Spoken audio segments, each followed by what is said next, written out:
కూటమి ప్రభుత్వం next wicket ఆ ఎమ్మెల్సీనేనా?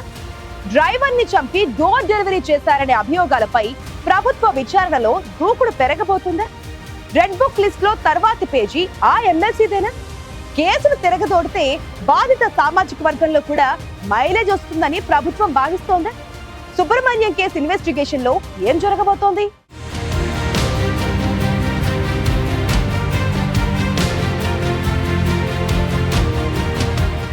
రాష్ట్ర రాజకీయాల్లో సంచలనం సృష్టించింది డ్రైవర్ సుబ్రహ్మణ్యం మర్డర్ కేసు. 2022 మే 18 డ్రైవర్ సుబ్రహ్మణ్యం హత్య జరిగింది.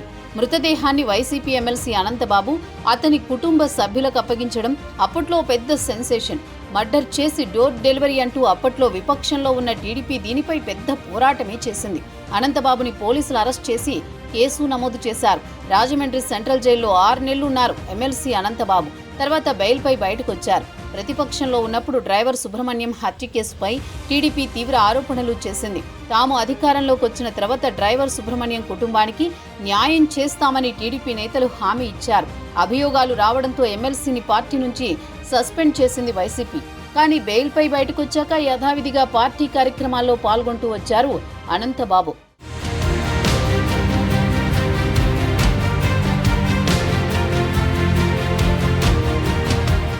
తీవ్ర ఆరోపణలు వచ్చినా వైసీపీ ప్రభుత్వ హయాంలో సేఫ్ జోన్లోనే ఉన్నారు అనంతబాబు. అప్పట్లో పోలీసులు కూడా డ్రైవర్ సుబ్రహ్మణ్యాన్ని ఉద్దేశపూర్వకంగా చంపలేదని చెబుతూ వచ్చారు. ఛార్జిషీట్ దాఖలు చేయడంలోనూ గత వైసీపీ ప్రభుత్వం నిర్లక్ష్యం వహించిందనేది టీడీపీ వెర్షన్. ఈ కేసుపై సుబ్రహ్మణ్యం కుటుంబం తరపున మొదటి నుంచి అడ్వకేట్ ముప్పాళ్ల సుబ్బారావు ఫైట్ చేస్తున్నారు. కూటమి ప్రభుత్వం అధికారంలోకి వచ్చిన కొత్తలో సీఎం చంద్రబాబు డ్రైవర్ సుబ్రహ్మణ్యం కుటుంబాన్ని కలిశారు. ఇప్పుడు అదే అడ్వకేట్ ని ప్రాసిక్యూషన్ కి సహకరించేలా ప్రభుత్వం అపాయింట్ చేసింది. అవసరమైతే కేసు పునర్విచారణకు ప్రభుత్వం సిద్ధమవుతున్నట్టు సమాచారం. పార్టీ ఎమ్మెల్సీ కావడంతో అనంతబాబు కేసు వ్యవహారాన్ని గత వైసీపీ ప్రభుత్వం పట్టించుకోలేదని టీడీపీ మొదటి నుంచి ఆరోపిస్తోంది. అందుకే పాత విచారణని తిరగదోడే ప్రయత్నాల్లో ప్రభుత్వం ఉంది.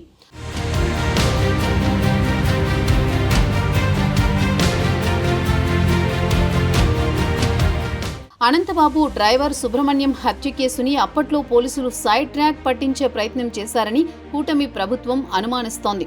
అనంతబాబుతో పాటు ఈ వ్యవహారంలో మరికొంతమంది ఉన్నట్టు ఆరోపణలొచ్చాయి. ఎలాగైనా అనంతబాబు బెయిల్ క్యాన్సిల్ అయ్యేలా వాదనలు బలంగా ఉండేలా ప్రభుత్వ పెద్దలు గ్రౌండ్ వర్క్ చేస్తున్నారట. దానికి అవసరమైన మెటీరియల్ని సిద్ధం చేస్తున్నట్లు గుసగుసలు వినిపిస్తున్నాయి. గత ప్రభుత్వంలో ఈ కేసు వ్యవహారం వైసీపీకి మైనస్గా మారింది. అందుకే అనంతబాబు కేసుపై మరింత ఫోకస్ పెట్టింది టీడీపీ.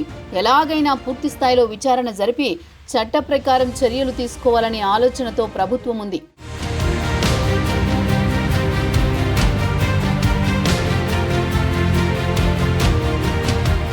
ముఖ్యంగా కొత్త ప్రభుత్వం వచ్చిన తర్వాత తమకు న్యాయం జరిగిందని డ్రైవర్ సుబ్రహ్మణ్యం సామాజిక వర్గానికి బలమైన సంకేతాలు వెళ్లేలా కూటమి ప్రభుత్వం పావులు కదుపుతోందని సమాచారం. కారణంతో డ్రైవర్ ని హత్య చేశారనేది కూడా ఎస్టాబ్లిష్ చేసే ప్రయత్నం చేస్తున్నారట.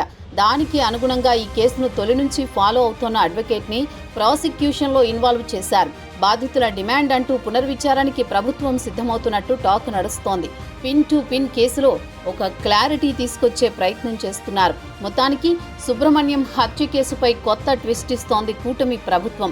విశాఖ ఏజెన్సీ ఏరియాలో వైసీపీకి పెద్ద దిక్కుగా ఎమ్మెల్సీ అనంతబాబును కార్నర్ చేసేలా స్కెచ్ సిద్ధం చేస్తోంది.